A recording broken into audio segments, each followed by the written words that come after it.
नमस्कार सभी लोगों को। और आज मैं फिर हूँ आपके सामने एक नया वीडियो लेकर।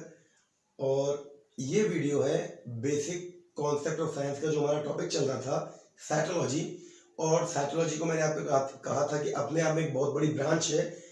सेल के बारे में पढ़ रहे थे और सेल के जब बेसिक कॉन्सेप्ट हम लोग पढ़ेंगे तो जितने भी सेल ऑर्गेनल्स हैं उनको हमें पढ़ना पड़ेगा। उन्हीं सारे सेल ऑर्गेनल्स की अगर मैं बात करूं तो आज जो मैं आपको देने वाला हूं, जैसे कि पिछले वीडियोस में आपको एंडोप्लाज्मिक रेटिकुलम, राइबोसोम, लाइसोसोम ऐसे सेल ऑर्गेनल मैं पहुंचा चुका हूं, आप तक पहुंच चुके हैं और आपने समझा भी होगा। आज जिस सेल ऑर्गेनल की बात मैं करने वाला हूं, ये भी अपने आप में सेल का एक बहुत महत्वपूर्ण कोशिकांग माना जाता है। और क्योंकि साइटोलॉजी में अगर आपने बेसिक जितने भी कॉन्सेप्ट हैं रिलेटेड टू सेल ऑर्गेनल अगर वो समझ लिए तो आप इसे ना केवल 9th to 12th में यूटिलाइज कर पाओगे, वरना इसके अलावा आप जितने भी कॉम्पिटिटिव एग्जाम होते हैं जिनमें जनरल साइंस पूछी जाती है, कई एग्जाम्स ऐसे भी हैं जिनमें बायो का बहुत बड़ा पोर्शन आता है, तो उसमें आपको ये बहुत बेनिफिट देने वाले हैं जितने वीडियो में आप तक शेयर कर रहा हूँ। तो आज मैं जिस सेल ऑर्गेनल की बात कर रहा हूँ वो भी अपने आप में इम्पोर्टेंट है, तो आपको इनको पढ़ना है। मैं बार बार उन सारे बच्चों से ये रिक्वेस्ट और सजेशन देना चाहूँगा कि आप इन सारे वीडियोस को जो रिलेटेड टू साइटोलॉजी हैं आराम से पढ़िए। इससे रिलेटेड जो भी आपकी क्वेरी हो आप कमेंट में पूछ लीजिए। अगर आपको लगता है कि आपको ये कंटेंट समझ में आ रहा है तो आप एनकरेजमेंट के लिए अपने सारे जो भी फेवरेबल या सपोर्ट वाले जितने भी कमेंट हैं वो आपने जरूर भेजें, क्योंकि इससे एक बात समझ में आती है कि कंटेंट सही दिशा में सही लोगों तक पहुंच रहा है। तो आज मैं जिस सेल ऑर्गेनल की बात कर रहा हूं उसे लेके चलेंगे। सॉरी, आज बात करूंगा मैं प्लास्टिड्स की। प्लास्टिड जिसे हिंदी में हम लवक कहते हैं, ये अपने आप में एक महत्वपूर्ण सेल ऑर्गेनल है और आपको इसे समझना चाहिए। प्लास्टिड की अगर मैं बात करूं तो ये सेल ऑर्गेनल प्लास्टिड ऑब्वियस सी बात है। लवक इंपॉर्टेंट आप जान लीजिए, केवल प्लांट सेल में पाया जाता है, यानी ये पादप कोशिका में पाया जाएगा। उसका सिंपल सा रीजन है, वो मैं आपको एक वर्ड में अभी क्लियर कर दूंगा, लेकिन पादप कोशिका में प्लांट सेल में पाया जाने वाला ये सेल ऑर्गेनल है जो एनिमल सेल में नहीं पाया जाएगा। इससे पहले एक और स्ट्रक्चर था सेल का जिसके बारे में हमने बात की थी, जो प्लांट सेल में पाया जाता है, एनिमल सेल में नहीं पाया जाता। आप दिमाग पर जोर डालेंगे या अगर आपने वो कंटेंट अच्छी तरह समझा होगा तो सेल वॉल, जो आउटर प्रोटेक्टिव मेम्ब्रेन या लेयर थी, उसको भी यही कहा गया था कि सेल वॉल भी नहीं पाई जाती एनिमल सेल में, केवल प्लांट सेल में पाई जाती है। उसी तरह दूसरा ऑर्गेनल हमारे पास आया प्लांट सेल में पाया जाने वाला प्लास्टिड। प्लास्टिड को अगर बात करें किसने खोजा, तो प्लास्टिड की डिस्कवरी या डिस्कवर की बात करें तो डिस्कवरी की थी प्लास्टिड की अर्नस्ट हैकल ने। अर्नस्ट हैकल को प्लास्टिड का डिस्कवरर माना जाता है, यानी सॉरी, जिन्होंने प्लास्टिड की खोज की। इन्होंने बताया कि पौधे में एक ऐसा कोशिकांग पाया जाता है जिसका मेन फंक्शन, जो प्लास्टिड के अकॉर्डिंग जिसका main function variety of works है पौधे प्लांट के अंदर, उसको उन्होंने प्लास्टिड नाम दिया, उसको उन्होंने प्लास्टिड नाम से रिप्रेजेंट कर दिया। लेकिन प्लास्टिड को पूरी तरह कैटेगराइज कि कितने प्रकार के प्लास्टिड प्लांट्स में पाए जाते हैं उसे कैटेगरी में बांटने का काम किया था एक और वैज्ञानिक जिनका नाम है, सिंपल नाम से जानते हैं। इन्होंने प्लास्टिड को कैटेगरी में बांटा according to their function in plants, यानी प्लास्टिड का पौधे में जो रोल होता है, जो काम होता है, जो कार्य वो करता है पौधे के अंदर, उसके अकॉर्डिंग प्लास्टिड को बांट दिया गया और वो कैटेगरी बांटी सिंपल ने। ये आपको जानना चाहिए। डिस्कवरी की अर्नस्ट हैकल ने, हैकल नाम इंपोर्टेंट याद रखिएगा, बांटा सिंपल ने अकॉर्डिंग टू देयर फंक्शन, और कैसे बांटा वो समझने का प्रयास कीजिएगा। प्लास्टिड को इन्होंने 3 कैटेगरी में बांटा। प्लास्टिड को इन्होंने 3 कैटेगरी में बांटा, जिसे इन्होंने बोला ल्यूकोप्लास्ट, फिर बोला क्रोमोप्लास्ट, और थर्ड वन को बोला जो बेसिकली ज्यादातर लोग जानते हैं chloroplast. Sorry, chloroplast, leucoplast, chromoplast और क्लोरोप्लास्ट, ये बांटा सिंपल ने इनके फंक्शन के अकॉर्डिंग। अब फंक्शन क्या है उसके बारे में बात करेंगे, लेकिन ये जान लीजिए ये तीनों लवक के 3 मेन टाइप्स हैं। लवक के 3 मेन प्रकार हैं। ल्यूको, जिसे हिंदी में बोलते हैं अवर्णी लवक, अवर्णी लवक, इसे बोलते हैं वर्णी लवक, और थर्ड वाले को हरित लवक। और तीनों का अपना अपना एक स्पेसिफिक फंक्शन है जो मैं आपको समझाना चाहूंगा। ठीक, अवर्णी लवक जो है ये सफेद यानी कि व्हाइट कलर को रिप्रेजेंट करता है। इट मींस पौधे के अंदर जितना व्हाइट पार्ट है, जो व्हाइट पार्ट है, आपने देखा हो कई प्लांट के अंदर जो वेजिटेबल्स जनरेट होते हैं उनके अंदर जो स्टोरेज होता है फूड, वो व्हाइट होता है। चुकंदर के अंदर आपने देखा होगा, आलू के अंदर आपने देखा होगा, उनका अंदर का पूरा मटेरियल व्हाइट होता है। तो व्हाइट जो भी है वो अवर्णी लवक है, यानी वो फंक्शन ल्यूकोप्लास्ट का है। दूसरी बात अगर मैं कहूं, जड़ें जितनी भी होती हैं वो सब व्हाइट होती हैं। जड़ों को आप जब मिट्टी में अगर डली हुई हैं, जब उन्हें बाहर निकालोगे, या आपने नए पौधे को जब बाहर कभी गलती से निकलता हुआ देखा हो या निकल गया हो, उखड़ गया हो, तो आप पाएंगे उसकी सारी रूट्स व्हाइट होती हैं बिकॉज ऑफ ल्यूकोप्लास्ट। तो ल्यूकोप्लास्ट प्लांट के जितने पार्ट्स हैं उनमें व्हाइट रंग को रिप्रेजेंट करता है। और ये वर्ड जो ल्यूको है, ये ल्यूको, ये अपने आप में व्हाइट रंग को रिप्रेजेंट करता है। ल्यूकोमीनिया एक बीमारी होती है, लेडी ल्यूकोमीनिया, जिसमें कहा जाता है कि व्हाइट लिक्विड डिस्चार्ज उनकी बॉडी से होता है। तो व्हाइट लिक्विड डिस्चार्ज जो बीमारी है वो ल्यूकोमीनिया इसलिए बोली गई बिकॉज में ल्यूको वर्ड को हमने यूटिलाइज किया है। तो ल्यूको वर्ड व्हाइट को रिप्रेजेंट करेगा, इस बात को आपको ध्यान में रखना है। और इसका फंक्शन भी आपको ध्यान में रखना है कि ल्यूकोप्लास्ट प्लांट्स के अंदर व्हाइट कलर को रिप्रेजेंट करेगा, और साथ में इसका मेन काम है फूड स्टोरेज, यानी कि भोजन का संग्रहण करना। प्लांट्स के अंदर भोजन जहां स्टोर होगा वो सपोर्टिव वे निभाएगा आपका ल्यूकोप्लास्ट। उम्मीद करता हूं ल्यूकोप्लास्ट को आप समझ पा रहे होंगे। दूसरे वर्णी लवक की बात करूं, इसे कहा जाए वर्णी लवक यानी क्रोमोप्लास्ट, ये कलरफुल होता है, यानी कि जब ये व्हाइट कलर को रिप्रेजेंट कर रहा है तो वर्णी लवक जो है यानी क्रोमोप्लास्ट जो है वो रंग बिरंगा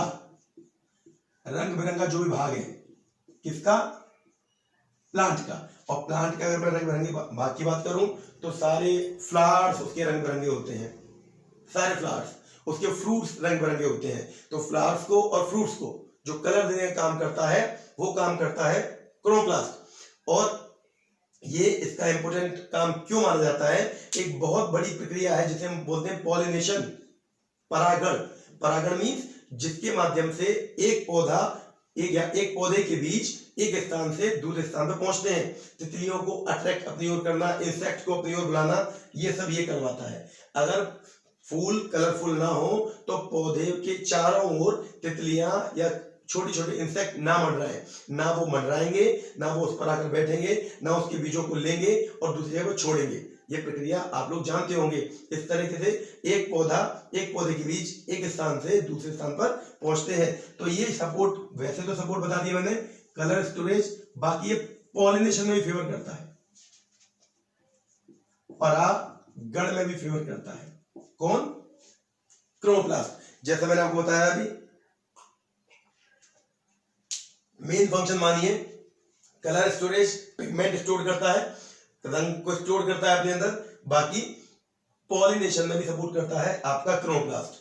लास्ट वाले की बात करूं, सबको पता है जितना भी ग्रीन पार्ट है, ये क्योंकि नॉर्मली सब सुनते रहते हैं हरा भाग, उस हरे भाग वाले जितना भी पोर्शन प्लांट के अंदर है, I am not talking about only leaves, जितने भी पार्ट्स है, all the parts contain green colour, it is because of chloroplast, यानी क्लोरोप्लास्ट हरे रंग को देता है और इसका फंक्शन ये फूड स्टोर करता है, तो फूड बनाने का काम करता है क्लोरोप्लास्ट, यानी इसकी वजह से प्लांट के अंदर फूड बनता है। फूड बनाने में, भोजन निर्माण में काम करता है आपका क्लोरोप्लास्ट। तो ये 3 पार्ट्स में बांटा सिंपल ने, ल्यूकोप्लास्ट जिसे उन्होंने अवर्णीय लवक कहा, क्रोमोप्लास्ट जिसे उन्होंने वर्णीय लवक कहा, और हरित लवक जिसे उन्होंने क्लोरोप्लास्ट कहा। और इनके मैंने आपको बता दिया, इस वर्ड को आप हमेशा याद रखेंगे, because of leuco it is white, chromo colourful, chloro green. ये बेसिकली आपको समझ में आना चाहिए, क्योंकि हमें ये रटना नहीं है, हमें बेसिक कॉन्सेप्ट लेके चलने हैं। और आपको ये समझना चाहिए कि ये तीनों मिलकर एक प्लांट को कलर देते हैं, फूड बनाते हैं और फूड को स्टोर करते हैं ताकि वो आगे यूटिलाइज हो पाए। उम्मीद करता हूं ये आपको समझ में आया होगा। अब आपको एक परफेक्ट एग्जांपल के थ्रू मैं समझा देना चाहता हूं कि कैसे कैसे आप जस्टिफाई करेंगे कि ल्यूकोप्लास्ट, क्रोमोप्लास्ट और क्लोरोप्लास्ट की विजिबिलिटी आपको कैसे कैसे होगी। तो मैं एक बार ये आप समझ लीजिएगा, मैं रफ कर रहा हूं और आगे बात करते हैं।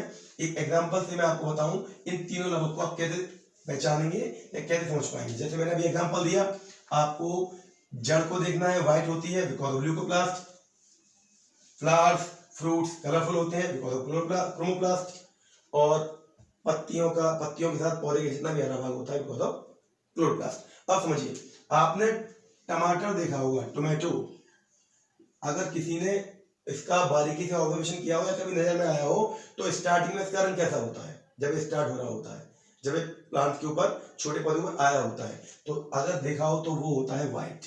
नोट कीजिएगा आप, वो व्हाइट होता है, व्हाइट। और अगर पूछूं व्हाइट किस वजह से होता है, तो आपको एक आंसर पता होना चाहिए कि टमाटर का व्हाइट रंग, टमाटर आपको तीनों प्लास्टिक के एग्जांपल इसी में दिखाई देंगे। टमाटर का व्हाइट रंग होता है किसकी वजह से, बिकॉज ऑफ ल्यूकोप्लास्ट। फिर व्हाइट के बाद जब उसके टाइम स्टेज बढ़ती है तो वो कन्वर्ट होता है ग्रीन में, हरा। हरा मतलब कोई भी भाग पौधे का हरा है बिकॉज ऑफ क्लोरोप्लास्ट, और लास्ट में जब फाइनली वो टमाटर बन जाता है तो वो रेड जो बनता है, that because of chromoplast, red या थोड़ा येलो रंग उसके अंदर जो होता है। तो आपके समझ में आना चाहिए, टमाटर एक बेस्ट एग्जांपल है जिससे आप तीनों प्लास्टिड की प्रेजेंस का एहसास कर सकते हैं। जिसमें मैंने बोला white because of leucoplast, green because of chloroplast and red because of chromoplast. इसके थ्रू आपको ये मालूम चलता है कि ये प्लास्टिक पौधे के हर पार्ट में कैसे सपोर्टिव अदा करते हैं, और ये पौधे के लिए बहुत बहुत अच्छा रोल अदा करते हैं, और आपको इसमें कोई दिक्कत नहीं होनी चाहिए। ठीक, अब इन सारे प्लास्टिक की तीनों की मैंने बात की, तीनों के अलग अलग फंक्शन हैं, लेकिन इसमें जो मेन फंक्शन मैं आपको बताना चाहूंगा या समझाना चाहूंगा, वो बात करेंगे हम क्लोरोप्लास्ट की। दोनों प्लास्टिक को छोड़ दीजिए, तो मैं बात कर रहा हूं क्लोरोप्लास्ट की, जिसे हम बोलते हैं हिंदी में हरित लवक। हरित लवक को मैं आपको समझाना चाहूंगा, फोकस कीजिएगा। एक इंपॉर्टेंट पार्ट है प्लांट का, और प्लांट इंपॉर्टेंट पार्ट है हमारा। हमको जानना चाहिए हरित लवक के बारे में कि ये कैसे फंक्शन करता है, कैसे वर्क करता है प्लांट के लिए। तो मैं आपको एक रफली डायग्राम बना रहा हूं, पहले उसे समझने का प्रयास कीजिएगा। ये ऐसा स्ट्रक्चर होता है, ये ज्यादा रफ बन गया। एक रफली डायग्राम से मैं आपको क्लोरोप्लास्ट समझाना चाह रहा हूं।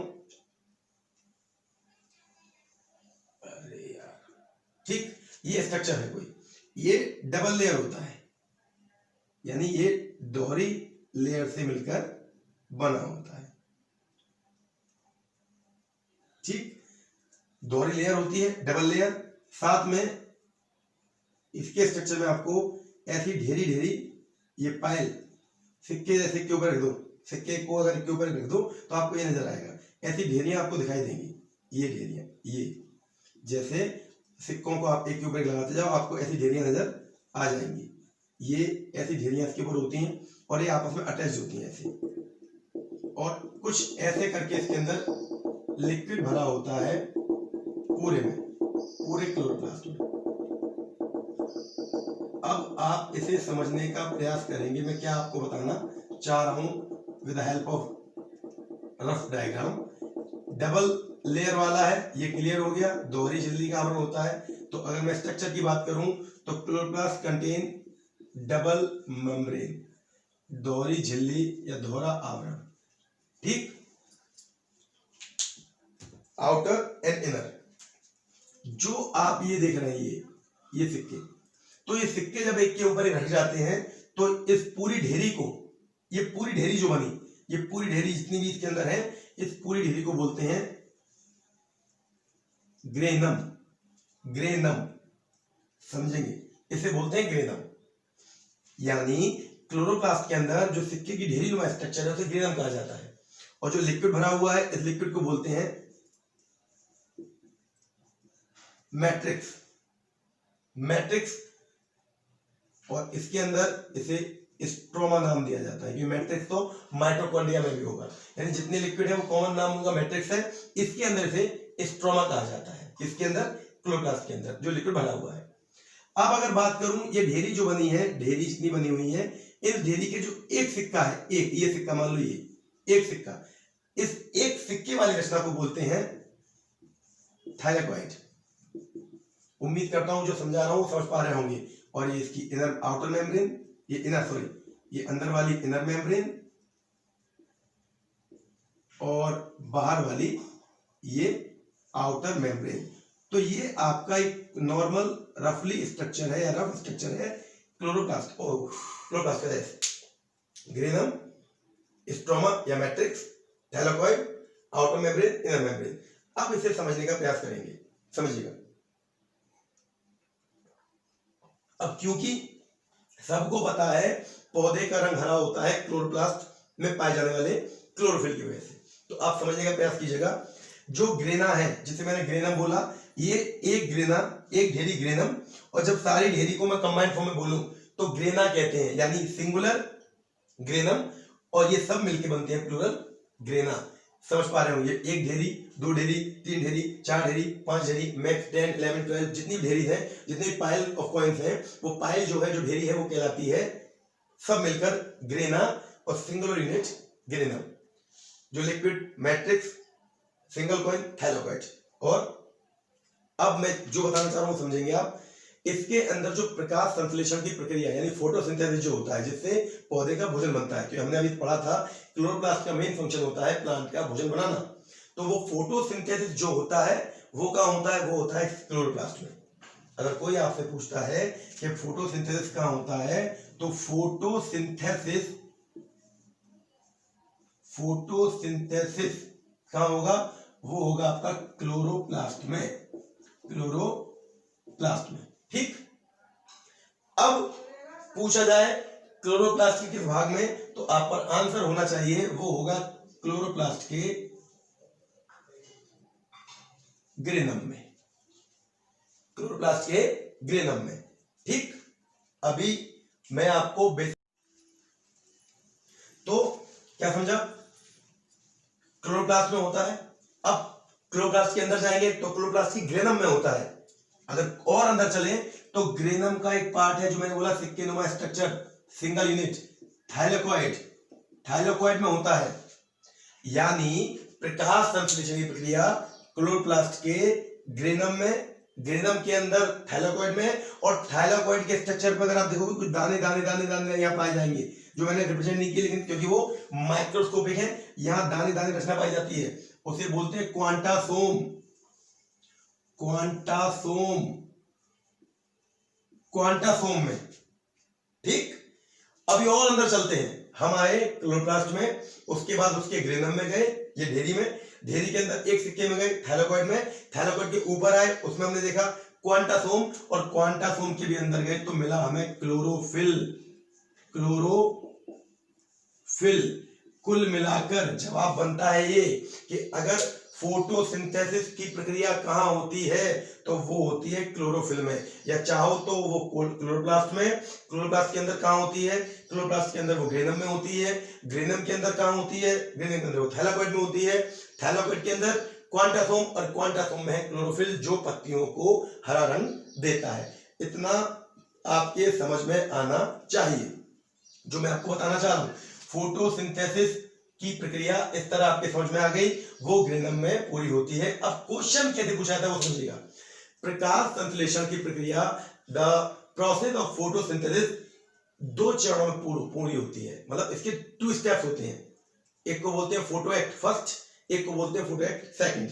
यानी प्रकाशिक अभिक्रिया फर्स्ट वाली, अप्रकाशिक अभिक्रिया दूसरी वाली। प्रकाशिक नाम से स्पष्ट है, जिसमें लाइट होगी, अप्रकाशिक जिसमें लाइट नहीं होगी। तो ध्यान रखिएगा, ये क्वेश्चन बहुत इंपॉर्टेंट है कि फोटोसिंथेसिस की जो प्रकाशिक अभिक्रिया है, यानी जहां पर लाइट प्रेजेंट है दिन में जो हो रही है, वो होती है आपकी क्लोरोप्लास्ट में। यानी ये पूरा जो मैंने आपको बताया है, ये पूरा प्रोसीजर है, ये है आपके, मैं यहां लिख देता हूं, लाइट रिएक्शन, जिसे बोलते हैं प्रकाशिक अभिक्रिया। ये आपका है प्रकाशिक अभिक्रिया का, आपको समझ में आना चाहिए। मैंने अभी बोला प्रकाशिक अभिक्रिया जो दिन में होती है। मैं एग्जांपल से आपको बता दूं, भोजन बनाने के लिए अगर हमें अपने लिए ब्रेकफास्ट तैयार करना है, लंच तैयार करना है, तो दिन में हम सुबह ब्रेकफास्ट, दोपहर में लंच करते हैं और रात के खाने को हम डिनर कहते हैं। पौधे के अंदर भी खाना बनता है दिन में और रात में भी।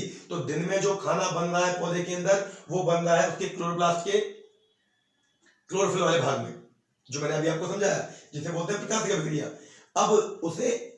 अब भोजन के लिए जब रात में प्रक्रिया चलती है तो उसे बोलेंगे अप्रकाशिक अभिक्रिया। तो अब बात आती है अप्रकाशिक अभिक्रिया या डार्क रिएक्शन कहां होता है। मैं यहां बता देता हूं आपको। लाइट रिएक्शन आपको समझ में आ गया, लाइट रिएक्शन का मैंने आपको ऊपर पूरा प्रोसेस बता दिया। अब डार्क रिएक्शन जिसे हम बोलते हैं अप्रकाशिक, जिसमें प्रकाश नहीं है, बिल्कुल बेस बता रहा हूं मैं आपको।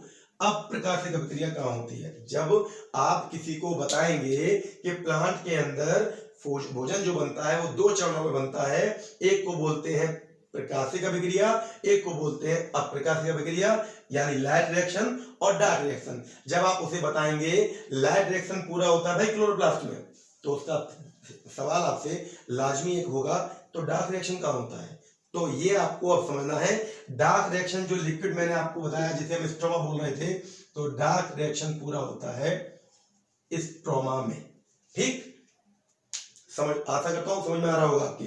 तो ये जो प्रक्रिया है फोटोसिंथेसिस, इसके बाद बनता है भोजन, और वो भोजन प्लांट अपने काम में लेते हैं और रिलीज करते हैं हमारे लिए हमारी जीवन देने वाली गैस ऑक्सीजन। यानी ये निस्वार्थ भाव से हमारे लिए लगे हुए हैं। ये हमें अपना भोजन बनाते हैं, सबको मालूम है, प्रक्रिया सबको जानकारी होनी चाहिए। इसके लिए वो क्या यूज करते हैं, जल लेते हैं जमीन से, H2O जल जमीन से, वातावरण से लेते हैं कार्बन डाइऑक्साइड, सनलाइट की प्रेजेंस बताया मैंने, प्रकाश की अभिक्रिया सनलाइट की प्रेजेंस में होती है, और क्लोरोफिल उसका मेन पिगमेंट होता है जिसमें वो अभिक्रिया चल रही होती है। तो आपने जब रिएक्शन देखा होगा तो मैं आपको बता दूं, 6CO2 प्लस 6H2O, इसके एरो के ऊपर आपने देखा होगा क्लोरोफिल और सनलाइट, ये दो कंडीशन लिखी रहती है। अगर आपने इस रिएक्शन को समझा हो तो क्लोरोफिल क्यों लिखा रहता है ये आपके समझ में आ जाना चाहिए, इसके बिना कार्य पूरा नहीं है। और सनलाइट क्यों, सनलाइट की वजह से ही यहाँ प्रक्रिया होगी, जैसे मैंने बोला लाइट रिएक्शन। और बनता क्या है, मैं यहाँ लिख रहा हूं, बनता है उनका भोजन ग्लूकोज, जिसे हम बोलते हैं C6H12O6, ये है ग्लूकोज, और साथ में देते हैं वो हमें हमारे लिए जीवन देने वाली गैस ऑक्सीजन। तो ये प्रक्रिया का जो रिएक्शन मैंने आपको बताया, ये वाला ये रिएक्शन जनरेट होता है आपका प्रकाशिक अभिक्रिया में। यानी ये रिएक्शन आपका काउंट किया जाता है, इस रिएक्शन के थ्रू भोजन बनता है, और इस भोजन को ही ग्लूकोज के रूप में जानते हैं। और आज मैं आपको एक बेसिक चीज बता दूं, जो एक क्वांटा फॉर्म है। क्वांटा वर्ड आपने फिजिक्स में भी सुना होगा। क्वांटा एक अपने आप में, ये कहा जाता है कि सूर्य से जो लाइट आती है वो ऊर्जा के छोटे छोटे पैकेट्स में आती है, और उन पैकेट्स को क्वांटा कहते हैं। तो क्वांटा से बना है क्वांटा फॉर्म, यानी ये जो भाग है, यही भाग सनलाइट को अपने अंदर अब्सॉर्ब करता है। ये अब्सॉर्ब करता है, उस अब्सॉर्प्शन के बाद क्लोरोफिल से यूज कर लेता है, किसमें, फोटोसिंथेसिस में। आपको ये बात बिल्कुल समझ में आ जानी चाहिए। अब तक ये ऊपर का रिएक्शन आपने पढ़ा होगा, आपको मैंने फोटोसिंथेसिस किस प्रकार क्लोरोप्लास्ट में होती है ये आपको बताने का प्रयास किया है, कुछ इंपॉर्टेंट फैक्टर्स आप तक पहुंचाने का प्रयास किया है। आपको समझ में आना चाहिए कि ये सब स्टेप्स हैं। अगर आपसे कोई कहीं से कैसा भी क्वेश्चन पूछ लेता है, और आपको जब अगर कोई जानकारी है, यानी अगर आपको क्लोरोप्लास्ट के बारे में जानकारी है, तो इतनी नहीं होनी चाहिए, आपको अच्छी खासी जानकारी होनी चाहिए, और वो रटी हुई नहीं होनी चाहिए, वो आपको बेसिक मालूम होना चाहिए कि क्वांटा फॉर्म का वर्क क्या है, किस प्रकार जो लाइट रिएक्शन है वो क्लोरोप्लास्ट के थ्रू ग्रेनम, ग्रेनम में थैलाकोइड, थैलाकोइड में क्वांटासोम एंड देन क्लोरोफिल, और ये प्रोसेस चलता है। इसी वजह से क्लोरोफिल को यहाँ पर लिखा जाता है। उम्मीद मुझे पूरी है कि प्लास्टिड आपके समझ में आया होगा। प्लास्टिड बहुत ही इंपॉर्टेंट फैक्टर है, और प्लास्टिड के बारे में एक बात मैं आपको और बता चुका हूं, बता दूं कि प्लास्टिड दूसरा वो सेल ऑर्गेनल है जो प्लांट सेल में पाया जाता है, एनिमल सेल में नहीं पाया जाता। और ये प्लांट सेल में क्यों पाया जाता है, क्योंकि आप सबको मालूम है इसके जो फंक्शन है, फूड स्टोर करना, कलर होना, कलर देना, ग्रीन कलर देना, ये सिंपल सी बात है, प्लांट्स में ही पॉसिबल है। Variety of people, variety of colour, रंग बिरंगे लाल पीले तोते नीले हरे, ये हम लोग नहीं होते, ये हमारे प्लांट्स ही होते हैं, उनके फ्लावर होते हैं और उनके फ्रूट होते हैं। उम्मीद मुझे पूरी है कि आपको ये पूरा कॉन्सेप्ट समझ में आया होगा और आना भी चाहिए। ठीक, अब मैं आपको कुछ बेसिक कॉन्सेप्ट बता रहा हूँ, कुछ ऐसे कलरफुल फ्रूट्स बता रहा हूँ या आपको वेजिटेबल बता रहा हूँ, और उनके कलर का रीजन क्या है ये भी क्वेश्चन पूछे जाते हैं, उसको समझने का प्लीज प्रयास कीजिएगा। मैं रफ कर रहा हूँ इसे आपके लिए। क्लोरोप्लास्ट, प्लास्टिड, ये एक बहुत ही इंपॉर्टेंट टॉपिक है।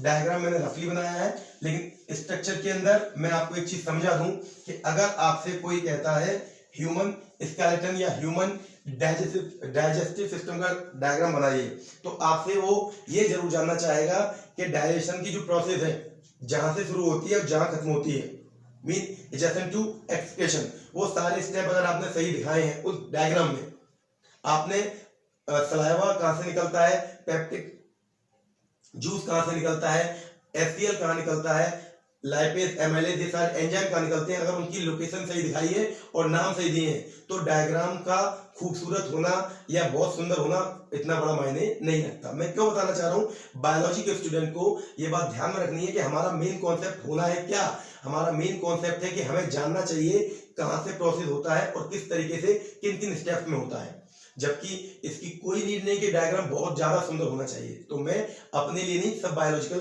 स्टूडेंट्स के लिए मैं बताना चाह रहा हूं। तो अब मैं आपको बता रहा हूं कुछ ऐसे फ्रूट्स, वेजिटेबल्स के रंग जो आपने देखे होंगे, वो कारण क्या होता है वो समझिए। चुकंदर आपने देखा होगा, चुकंदर का रंग डार्क रेड बोलते हैं, खून जैसा। तो चुकंदर का रंग होता है इतना रेड जो होता है, सॉरी विटामिन बोलते हैं, नॉट विटामिन, हाँ लेकिन आप विटामिन से याद कर सकते हैं, ये BITA, विटामिन की वजह से, विटामिन की वजह से चुकंदर इतना ब्लड जैसा रेड दिखाई देता है। अब अगर बात करें गाजर, गाजर होती है नारंगी रंग की, गाजर का रंग होता है नारंगी, वो नारंगी रंग होता है उसका कैरोटीन की वजह से, और कैरोटीन की वजह से ही, इसी नाम की वजह से गाजर को इंग्लिश में कैरेट कहा गया है। गाजर को इसी वजह से इंग्लिश में कैरेट कहा गया है। सेब रेड होता है, सेब लाल होता है एंथोसाइनिन की वजह से, एंथोसाइनिन,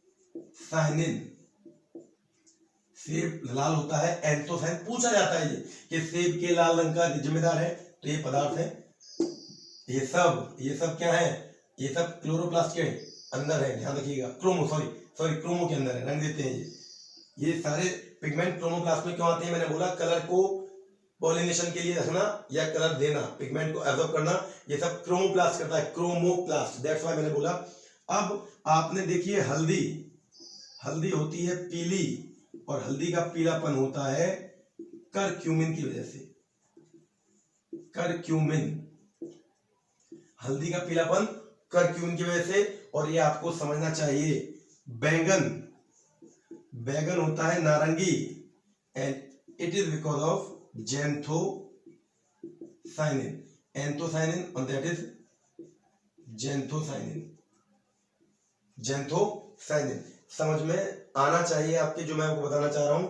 और एक और मैं आप तक पहुंचा दूं, जो आपको बता दूं, मिर्च जो हरी होती है, मिर्च, हरी मिर्च, हरा रंग जो होता है, बैगन का बैंगनी रंग, मिर्च का हरा रंग कैप्सेसिन की वजह से, कैप्सेसिन सिन। तो ये वो रंग हैं, ये वो आपके सारे वेरियस टाइप ऑफ क्रोमोप्लास्ट है, जो वो सारे पिगमेंट हैं जो तरह तरह के रंग देते हैं इन सारे फ्रूट्स एंड वेजिटेबल्स को। तो ये बहुत इंपॉर्टेंट टॉपिक है, आपको सबको आना चाहिए। उम्मीद करता हूं, मुझे पूरी उम्मीद है कि क्लोरोप्लास्ट यानी लिपिड्स का जो बेस मैंने आपको आज समझाने का प्रयास किया है वो आपके समझ में आया होगा। अब नेक्स्ट वीडियो में मैं आपको जो भी अब तक सेल ऑर्गेनल दिए हैं उनसे रिलेटेड क्वेश्चन देने वाला हूं। वो क्वेश्चन कैसे पूछे जाते हैं, उन क्वेश्चन को आप सब जरूर देखिएगा और उनके आंसर देने का ट्राई कीजिएगा, क्योंकि ये वीडियोस के थ्रू आप कहीं ना कहीं, अगर जिनको चिंता अपने सिलेबस की है तो कहीं ना कहीं अपने सिलेबस को कैप्चर कर रहे हैं, और सच में ऐसे कैप्चर कर रहे हैं कि वो आपको लाइफ टाइम भूलने वाला नहीं है। ये आपको जितना भी बताया जा रहा है, अगर आप किसी भी क्लास के स्टूडेंट हैं या किसी कॉम्पिटिटिव एग्जाम की तैयारी कर रहे हैं तो आपको ये बहुत ही फायदा देने वाले वीडियोस हैं। तो आशा करता हूँ ये आपके समझ में आएगा। नेक्स्ट वीडियो के लिए वेट कीजिए, और अगर ये वीडियो अच्छा लगे तो लाइक कीजिए, चैनल को सब्सक्राइब कीजिए और आगे लोगों को शेयर कीजिए, क्योंकि ये बहुत जरूरी है। ठीक है, और एक बात और मैसेज इसी में दे दूं, प्लांट्स हमें ऑक्सीजन देते हैं, आपने जैसे देखा, तो अपने लिए इन प्लांट्स को भी बचाइए और सपोर्ट कीजिए। Thank you very much.